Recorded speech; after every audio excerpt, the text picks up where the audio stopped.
వేదికపై ఉన్నటువంటి రాజ్యసభ సభ్యులు అనిల్ యాదవ్ గారు, వివిధ కార్పొరేషన్ల చైర్మన్లు, సీనియర్ కాంగ్రెస్ నాయకులు, అసెంబ్లీ నియోజకవర్గాల ఇన్ఛార్జీలు, పిసిసి ఆఫీస్ బేరర్సు, రోహిత్ ఇవాళ చార్జ్ తీసుకున్న వేళ వారిని కలిసి అభినందన తెలపడానికి ఆశీర్వదించడానికి వచ్చిన పెద్దలు, మీ అందరికీ కూడా నమస్కారాలు.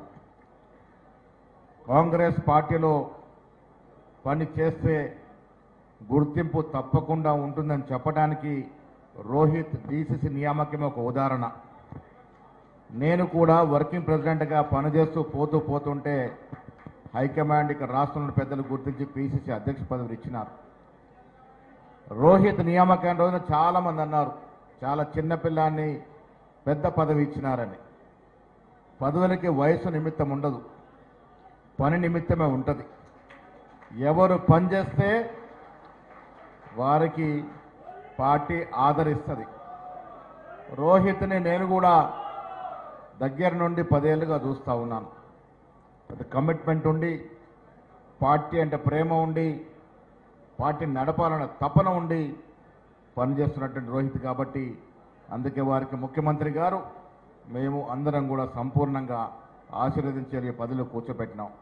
నమ్మకం ఉంది డీసీసీ అధ్యక్షుడిగా తప్పకుండా రాణిస్తారని. మొన్నటి వరకు డీసీ అధ్యక్షుడిగా రోహిన్ రెడ్డి ఉన్నాడు, చక్కగా పనిచేసినారు. వారు పోతూ ఒక బీసీ బిడ్డ అయినటువంటి రోహిత్కి ఇవాళ అవకాశం కలగజేసినాం. అనిల్ యాదవ్ మొన్నటి వరకు డీసీ అధ్యక్షుడిగా ఉన్నారు, పని చేశాడు, యూత్ కాంగ్రెస్లో పనిచేశాడు, డీసీ అధ్యక్షుడు పనిచేశాడు కాబట్టి అత్యున్నత స్థానం అంటే రాజ్యసభకి వారిని ఎంపిక చేయడం జరిగింది.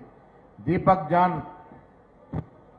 కార్పొరేషన్ చైర్మన్గా మైనార్టీ విషయంలో పనిచేస్తున్నాడు కాబట్టి వాళ్ళ తొలి క్రిస్టియన్ అధ్యక్షుడిగా సికింద్రాబాద్ అధ్యక్షుడు వారికి అవకాశం ఇవ్వడం జరిగింది.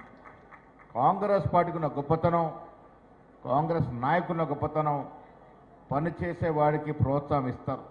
ఆ రకంగా ప్రోత్సాహం ఇస్తేనే ముందుకు పోతుంది. వాళ్ళ పెద్దలు హనుమంతరావు గారి దగ్గర నేను చిన్నప్పుడు చూసేది, రోహిత్ వాళ్ళ చిన్నాయన నగేష్ గారి దగ్గర చాలామంది వాళ్ళ నాయకులు శిష్యరికం చేసినారు.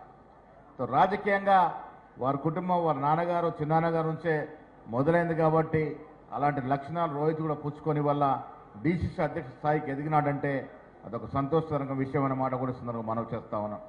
రోహిత్ మీద బాధ్యత ఎక్కువ ఉంది, ఎందుకంటే సిటీ నడిబొడినటువంటి జిల్లాకు అధ్యక్షుడు కాబట్టి నీ మీద బాధ్యత ఎక్కువ ఉంది.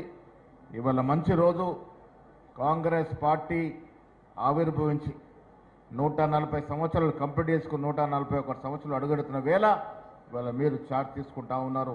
ఇదొక శుభ పరిణామం. ఇదే రోజు గొప్ప కార్మిక నాయకుడు, బీదవారి ప్రజల గుండెల్లో చోటు సంపర్కం పి జనార్దన్ రెడ్డి గారు దురదృష్టవశాత్తు 2007లో చనిపోవడం జరిగింది. ఒక దుర్ఘటన మనకు జరిగింది. హనుమంతరావు గారు, పి జనార్దన్ రెడ్డి గారు. కాంగ్రెస్ అంటే ఇద్దరు పేర్లే మనకు గుర్తొచ్చాయి. ఆనాడు ఇరువురు కూడా వారికి విభేదాలు ఉన్నా కాంగ్రెస్ పార్టీని మాత్రం ఎక్కడ లెట్ డౌన్ చేయకుండా కాంగ్రెస్ పార్టీని నెత్తిన పెట్టుకొని మోసినటువంటి నాయకులు హనుమంతరావు గారు, పి జనార్దన్ రెడ్డి గారు. ఇవాళ రోహిత్ మీద అలాంటి బాధ్యత ఉంది, అలాంటి అవకాశం కూడా వచ్చింది. ఒక ప్రత్యేక పరిస్థితులు ఈ దేశంలో ఉన్నాయి మిత్రులారా. 141 ఆవిర్భావ దినోత్సవం కాబట్టి చెప్పక తప్పదు. కేంద్రంలో ఉన్నటువంటి మోడీ, అమిత్ షా అప్రజాస్వామికంగా రాజ్యాంగానికి వ్యతిరేకంగా పనిచేస్తూ ఉన్నారు. వారు పదవి కాపాడుకునే కొరకు ఎంత దూరమైనా పోవడానికి సిద్ధంగా ఉన్నారు. దాంట్లో భాగంగానే ఇలా మన్రేగా కార్యక్రమం పెద్దలు సోనియా గాంధీ గారి నేతృత్వంలో ఆనాడు మన్మోహన్ సింగ్ గారు తీసుకొచ్చినటువంటి గొప్ప కార్యక్రమం Mahatma Gandhi national rural employment guarantee act.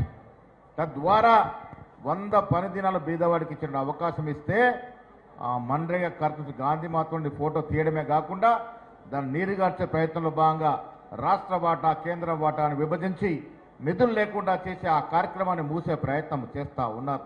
అందుకే సిడబ్ల్యూసీ తీర్మానం చేసింది 5 తారీఖు నుంచి ప్రతి గ్రామంలో, ప్రతి జిల్లా కాంగ్రెస్ కమిటీ ఈ కార్యక్రమాన్ని పెద్ద ఎత్తున చేపడుతుందని మాట కూడా మనవి చేస్తా ఉన్నాను. కేంద్రంలో ప్రభుత్వం కేవలం పెత్తందారుల కోసం, ధనిక వర్గాల కోసం పనిచేస్తూ ఉంది. బీదవాని గోలు పట్టట్లే. పెట్రోల్ డీజిల్ ధరలు ఏ రకంగా ఆకాశాన్ని అంటున్నా చూస్తూ ఉన్నాం. కోవిడ్లో చిన్న చితకర కంపెనీలు లాస్ అయితే అదానీ అంబానీ కంపెనీలు మాత్రం లక్షల కోట్లు గడిస్తాయి. ఇది వాళ్ళ నీతి.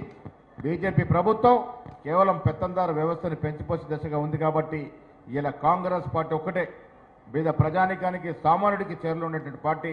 అలాంటి కాంగ్రెస్ పార్టీలో మనం సభ్యులుగా ఉండడం మన అదృష్టం అనే మాట కూడా సందర్భంగా మనవి చేస్తా ఉన్నాను. కాంగ్రెస్ పార్టీ ఒక జీవనది. ఈ ప్రపంచ చరిత్రలో ఇంత గొప్ప చరిత్ర కలిసిన కాంగ్రెస్ పార్టీ ఇంకోటి లేదు. అలాంటి కాంగ్రెస్ పార్టీలో మనం సభ్యులుగా ఉన్నందుకు గర్విస్తాము.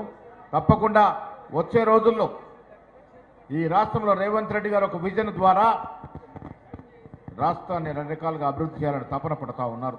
దాంట్లో భాగంగానే ఇవాళ 4వ సిటీ ఆవిర్భావం అవుతా ఉంది. 1,78,000 కోట్ల విదేశీ పెట్టుబడులు వచ్చాయి. 1,78,000 కోట్లు మొన్న పెట్టుబడులు వచ్చాయంటే ముఖ్యమంత్రి గారి యొక్క పనితనానికి నిదర్శనం అనే మాట కూడా ఈ సందర్భంగా మనం కాంగ్రెస్ పార్టీ పడుతున్నటువంటి కష్టాన్ని ప్రజలకు